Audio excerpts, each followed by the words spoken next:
Hello and welcome to Say Hi to the Future, Ingenious Thinkers, a podcast aimed at highlighting the human side of ingenuity. My name is Ken Tencer, curator of Say Hi to the Future, helping leaders think differently in the face of uncertainty and ambiguity. Better thinking, better outcomes. With me today is Farrell Calabrese, founder of FMC Impact. Farrell is passionate about using design thinking and storytelling to make sustainability practical, actionable, and inspiring. Farrell, welcome to Say Hi to the Future. Thank you for having me. So Farrell, let's just talk about sustainability and purpose-based. What is that? How do you define that, especially when you put purpose into this sentence? Yeah, so I think of purpose as intention. So when you're doing something on purpose, that means that you're looking out to the future, kind of taking a couple steps back and realizing to get to that future space, you have to be intentional with your actions. So it's really lining up those intentions with what you kind of envision for yourself in the future state. And so you can do that as an individual, I guess, or a corporation or team. Yeah. And actually, my background is in coaching. I started off as a Division I rowing coach. And so it was always interesting to me taking my athletic background and then plopping that into a business environment when I found myself in corporate, because so much of being an athlete is, you have these goals of the future, you're working towards them every day. You talk about it, like you go to practice. It seems like an action verb, but like, you're literally practicing the thing. You're being intentional with your training. And so that mindset, I think, has really prepared me for a career in sustainability because it's kind of projecting that future you want to live into. Let's double click on rowing for a while. So I'm up in Toronto. I'm in Canada. A lot of canoeing when I was younger, a lot of long canoe trips. But the nice thing about canoeing is you're not always totally in sync. You should be, but the whole world doesn't change if you're not for a stroke or two. Talk to me about rowing, how you got into it and what you learn on that kind of, that's intense. Yeah. So I love sports in general, so I'll start there. Come from a sports family, grew up in Northern California. I think basketball and tennis captured my heart when I was young, but they did not position me to play at the Division I level. And I wanted to go to a big sports school. Division I rowing was just kind of coming on as I was entering college. A lot of programs started because of Title IX. So my dad said, hey, listen, there's an opportunity to walk onto a team if that's something you're interested in. And both of my parents, I went to visit Clemson and met the coaches. And I said, hey, I'd like to try. And they said, we'd love to have you try. It was just the first year of the program. And it was the hardest thing I've done. I wasn't an endurance athlete at that time. I'd played a lot of team sports. So it's like the ultimate mashup of team and individualism because you literally have to row in sync. It's a lot of physics involved. And the better you are at the physics and the mechanics of the boat and moving in sync, the faster you go. So it truly was something that I think developed my mental toughness. I maybe was always stubborn, but I wasn't necessarily always tough in a way that was productive. So.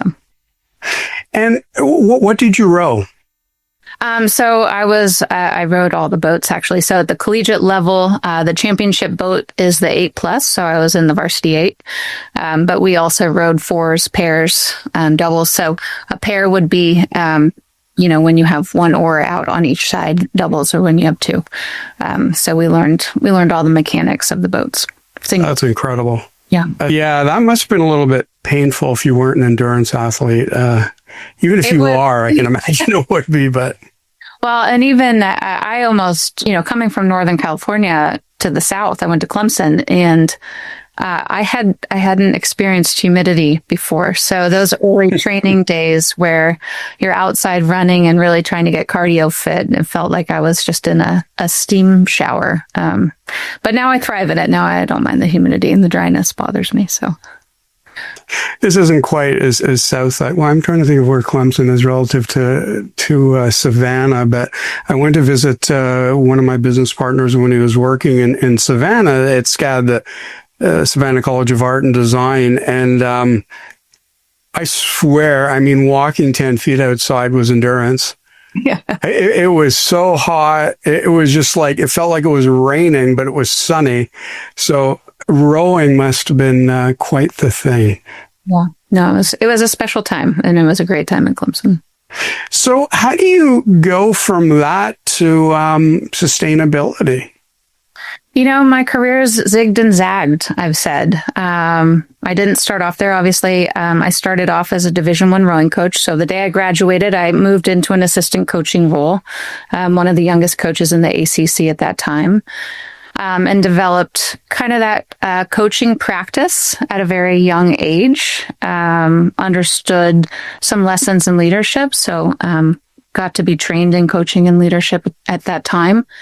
And I always worked also in the sports information department. So marketing has always been a part of my background as well. My major was in graphic communications, with a minor in business. So it's always kind of been in the marketing and communications and business realm. Even when I was on the rowing team, I joked that was my first marketing job because no one knew what rowing was. And we had to recruit across the country and really use that storytelling. One, back then, nobody knew who Clemson was.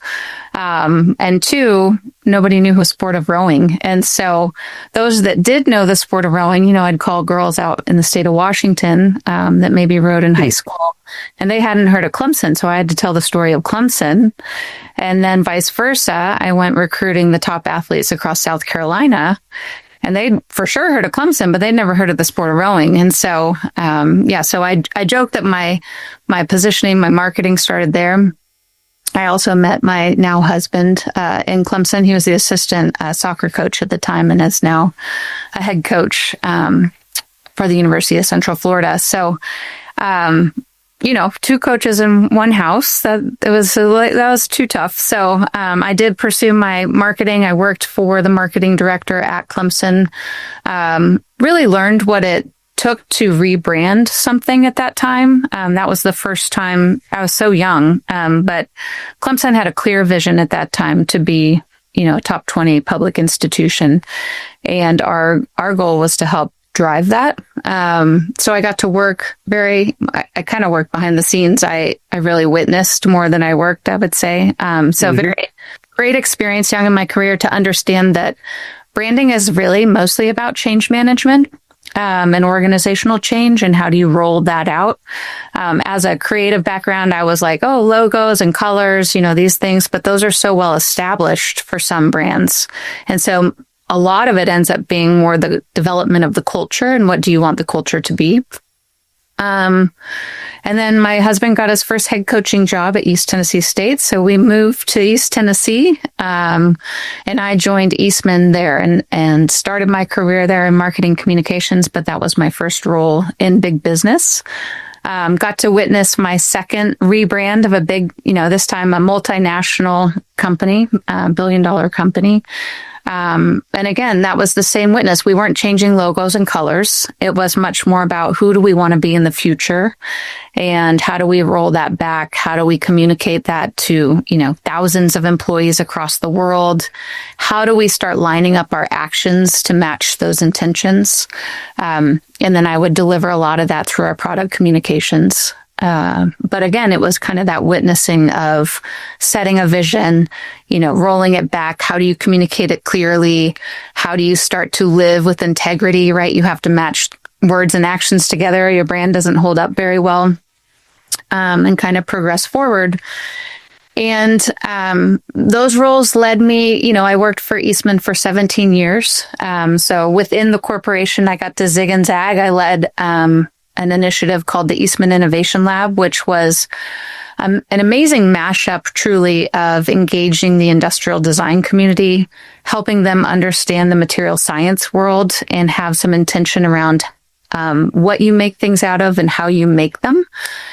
And I really think that journey, of course, the other side of that was a lot of storytelling. I got to interview some of the world's best designers. We got to do a lot of pilot projects with some of the best design schools in the country and really bring those material stories to life. And that was the time when the design community was very interested in what things were made out of, more from their environmental impact. That was not something mainstream business was necessarily talking about at that time. And so it was, I joked that at that point, that was the beginning of my sustainability career, right? So my coaching career was the start of my marketing career, and my marketing career was the start of my sustainability career. But I had to first understand why these materials were sustainable and how they were better than other materials. And then I really needed to communicate that with the design community. So, as you kind of grow in your career, obviously your leadership grows, your strategic thinking grows, your business acumen grows. So, over those 15 years, all of those things were acquired as well. But I think what has always stayed the same is that storytelling component, that positioning, that taking really complex ideas and helping people understand them in a simple way, just to move things forwards and make progress. And from what I'm hearing, one of the things I read is that you approach sustainability again using design thinking, storytelling. You aim to make it practical, actionable, and inspiring.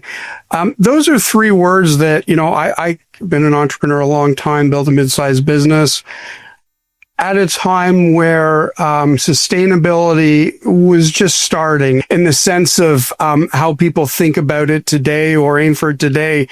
And I've got to be honest, at that first transition or pivot point, I found that there was a lot of negativity and finger pointing. It was like, why don't you do this? Why don't you do that? You should be doing, and I'm like, because I really don't know, but why don't you come in here and explain to me? I use bottles that say they're recyclable. You're telling me that they're recyclable, not recycled here. Tell me what is. Tell me what I should be doing. So when I heard those three words, again, practical, actionable, and inspiring, they're just not three words that I was greeted with. Yeah. And I think environmentalism, has been around for a long time in our country. And it hasn't scaled with the consumer side of it. I think that the nexus and the tipping point that we're at right now is environmentalism used to be kind of a siloed thing, right? So it was literally, let's just protect the environment. Let's be good stewards of nature and our environment. Let's, not take more resources than we have. That part, obviously has flipped. And there are different forces, I would say, that are protectionist, and there's business models built on certain systems.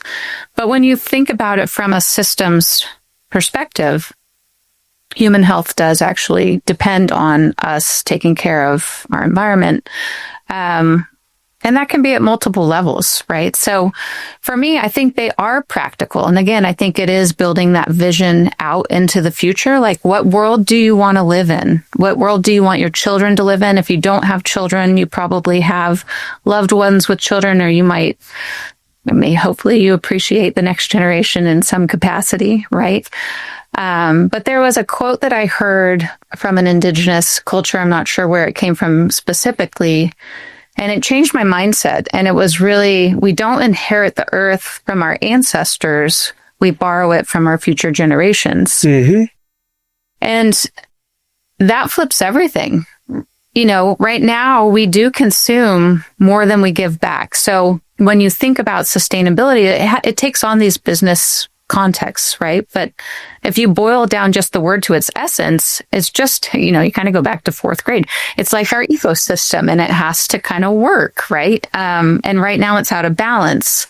So it can't sustain itself. In the business world, the business models we have today can't sustain themselves. You have to think about nature. If you were thinking about it from a procurement perspective, what if nature was like our biggest part of our supply chain and we hadn't been paying it very well or at all, for a long time. And actually they're running out of supply and capacity to serve us. And so what are we going to do in the future? So we just have to think about things differently. And again, there's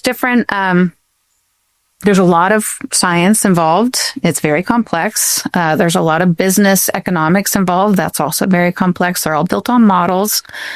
But for me, the way I simplify that is we all have choices. Again, back to kind of that purpose and intention. And thinking about the world that you personally want to live into, right? What does the next 30 years look like for you? And if you have a loved one, maybe they're younger, maybe they're older, what do you want that to look like for them? What do you want that to look like for your community? What do you want to look like for your business? Whatever context you want to apply. And think about the decisions that you have to make today to meet that future. And say, then here kind of comes the economic scale. You can make a positive decision and you can make it really small today. And if you make that same positive decision today, every day for the next 30 years, your trajectory is up and to the right. If you choose to do nothing, that's still a decision. I would say that that's a flat line. Probably over time, you actually get a little bit negative context with that. And if you choose to literally make a poor choice and not correct over time, obviously that goes negative.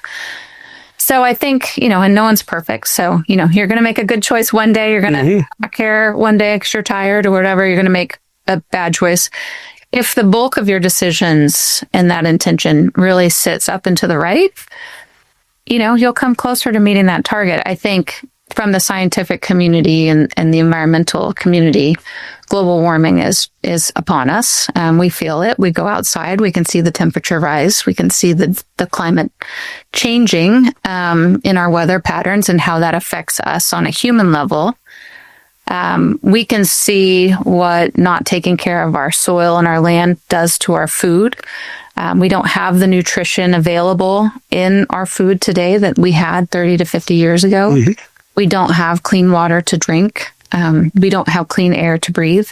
So again, I think people use these really complex systems, but when it comes to human health, we're complex, but it's pretty simple. You got to eat clean. You got to drink clean water. You got to breathe clean air.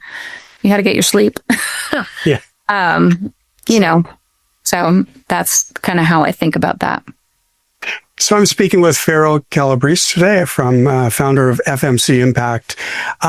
Farrell, building on that and just looking again a bit of your background, what you do, you talk about design and communications, branding, and how you've brought that storytelling in.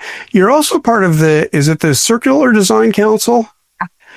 Talk about that and how the design community and how that's taught you, maybe not even in school, but just the community itself approaches these things and what that sort of taught you. Yeah, so I think that the design community is on a continuum or spectrum of knowledge, just like everyone else. There are some firms, IDEO specifically, they've been involved with circularity for a very long time, helped to establish some standards. I believe they worked with the Ellen MacArthur Foundation in some of that thinking and really getting information out there that's digestible, making the circular economy and understandable as a brand new concept. But then how we implement that across the board is something that our Circular Design Council is really thinking about. So bringing that through the Industrial Design Society of America, their membership body for the industrial design community, thinking about that from an education perspective, what needs to be taught to these future designers coming, out into the workplace. How do they become relevant? If they don't know this information, they're not thinking about it. We don't want eco design to be in this little category over here. We want, let's say you want to build a robust motorcycle. Great. think about the circular design principles needed to do so that you can eliminate waste and pollution up front, and then also think about its end of life scenario so those parts can kind of get rebranded. And I would say it's from the design itself, but a lot of the design thinking can be through the system. The systems are being redesigned and transformed right now as well. So one of the things that you said earlier, and it's about the scientific community and how it's accepted, embraced, understands global warming as something that is happening. Look, the lay community is not quite there on all accounts. I will say I am, and I will say that Canada generally accepts it as many countries do. So how do you balance inspiring people emotionally with the data and strategy when you approach them, either as individual leaders or collectively a team at the top of a company? Because there's a lot of noise on both sides, and some people will just go, okay, this is just too much for me, and just shut down and go, yeah, I'm not doing anything. Yeah, so I don't think it's so simple when you're in business. Your supply chains are usually globally integrated. There's a lot of regulations that are coming forward, especially in Europe. California also a leader within the States. So I for me, it is understanding what's changing and then understanding, again, why is it changing, and asking those questions. Mm-hmm. Understanding your impact on the environment. So how much energy does it take to make something? How much pollution is expelled in that making? And how does that affect society? I think that's really just the essence of what's happening. And so that pollution can be affecting society in multiple ways. It's not just climate, right? So again, it kind of goes back to air pollution, toxicity of our natural environment within the natural resources that we need to be healthy as humans. So for me, the way I like to talk about it is within the human health category. We cannot sustain that moving forward. If we just don't have clean air, food, and water available, it's kind of just basic needs. Sure. It didn't used to be that way. I would say, honestly, kind of the economics have flipped. We used to have an abundance of resources and not an abundance of capital. And there is actually an abundance of capital right now, not an abundance of resources. So that's an interesting thing to explore as well. And then when you think about just the economic impact from a business perspective, sustainability is a word you can choose because it's, again, what are the decisions we are making today if we want to be a thriving business in 5, 10, 15 years, right? You always are doing horizontal planning like that within a corporation, but you're also always doing enterprise risk management. And a lot of these factors are part of enterprise risk management. So you also have a program called Reboot. Yeah. Tell me about it, but also, is that something that helps leaders embrace what you're talking about? We hope for it to be. So Reboot is more of a passion project right now that we're exploring and piloting, maybe is the way to think about prototyping.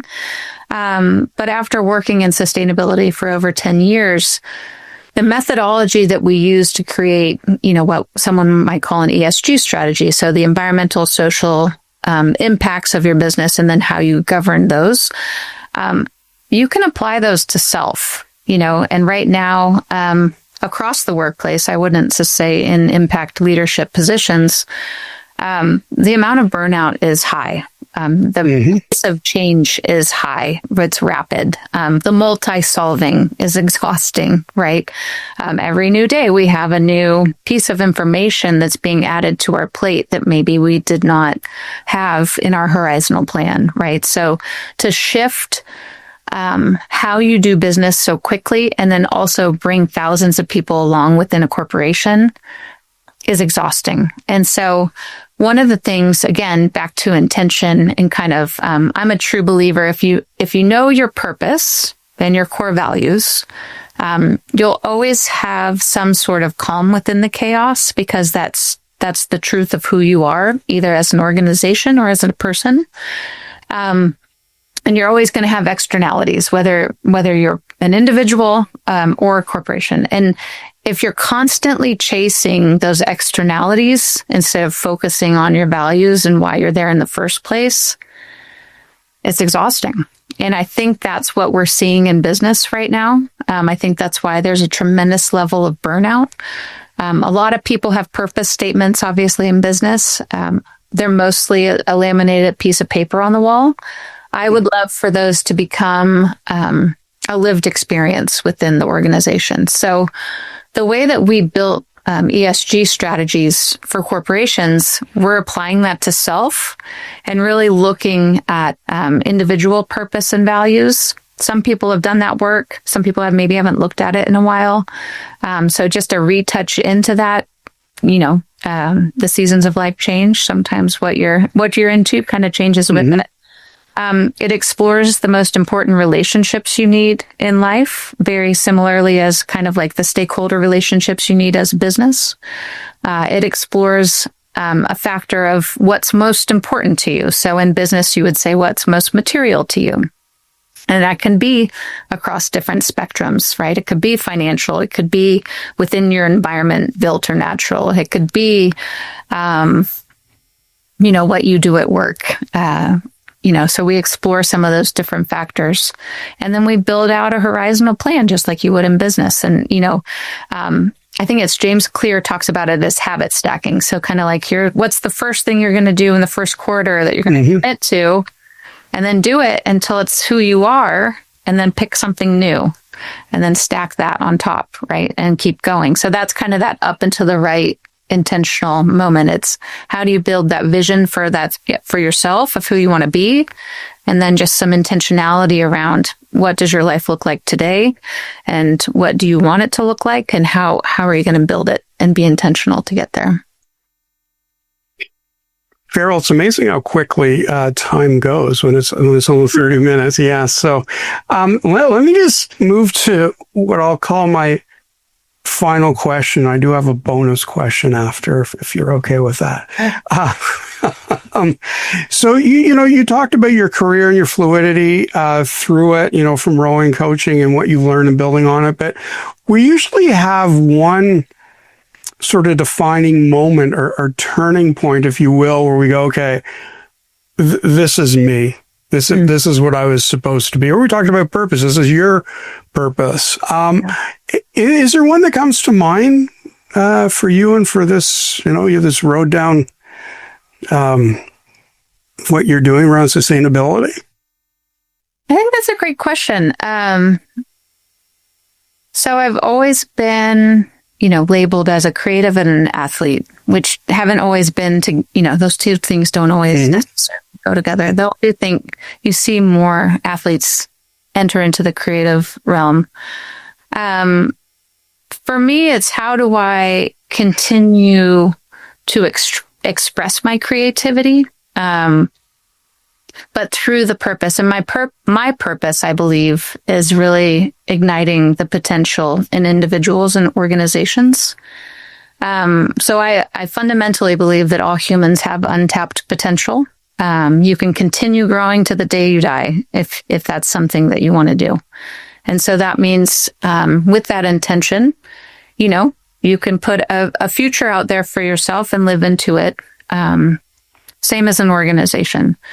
And I think that's crystallized over many experiences, honestly. I think the coaching has always been within me as well. I make a great XO to leaders. I don't mind to be the leader myself, but I like that coaching aspect of helping a person and then the organization or the team, whatever it is, kind of advance. I love to be creative. So the storytelling and how you activate that, it looks different for everyone. So that process is seamless for me. I can really tailor those experiences based on what those leaders or organizations are looking for.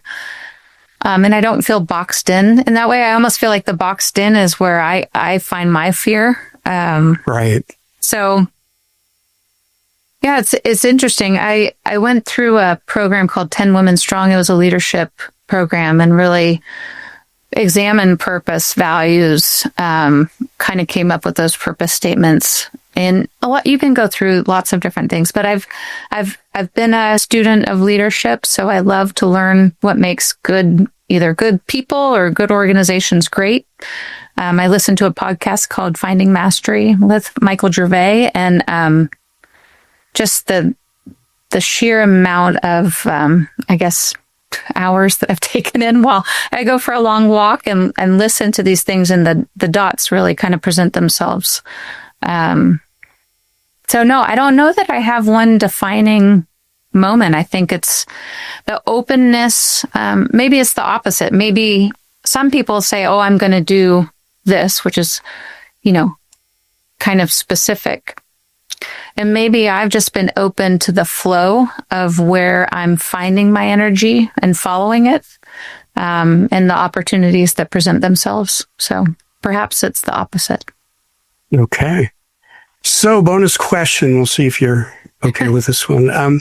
Do I remember right? You have children? I do. Okay. Your kids have 2 Division I coaches as parents. I'll few them.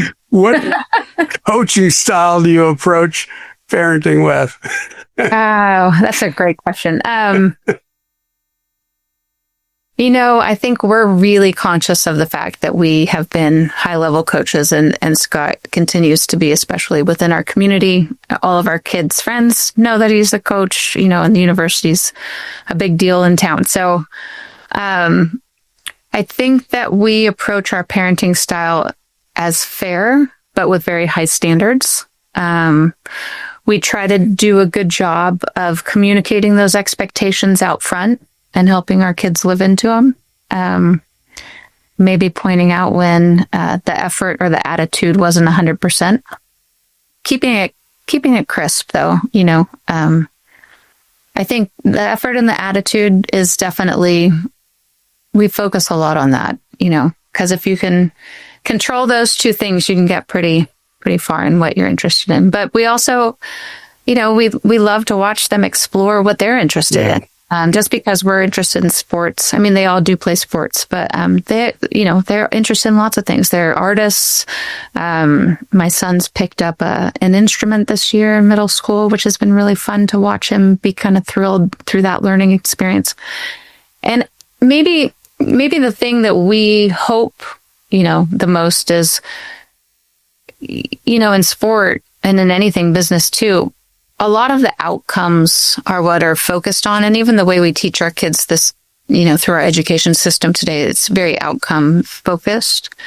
We're very focused on the process. And so having them fall in love with the process of learning, going to school, we don't really check in on their grades very often. They all do very well. So I think we're lucky. But, we want them to love learning. We want them to love getting better in sports. So love the practice, the game is the test. And we want them to love just enjoying life too, so we do make a lot of time and space for that, or try to. We have a pact. Very nice. No, thank you for that. And you just reinforced what, my kids are a little bit older. They're all out of grad school. One's left in med school, but it was always for me about, again, as you were saying, it was about the effort, and the attitude. And, it's funny. I also didn't really check their marks. I mean, it's easy to say I was fortunate. If you're coming out of grad schools and med school, their marks were okay, we'll say. But I say that a lot to people in business too. You can control your effort and your attitude. Sometimes things just don't work out, or sometimes the world changes overnight, and there really is nothing that you can do other than refocus, or as you say, reboot. So, Farrell Calabrese, founder of FMC Impact, thank you so much for joining me today on Say Hi to the Future. Awesome. Thank you for having me. This has been wonderful. If you enjoyed this episode and you want to support our show, leave us a review and join our mailing list by visiting www.spyder.works. That's SPYDER.works, and subscribe to our channel. Leave us a comment with who we should interview next. Thank you for listening, and see you all next Friday.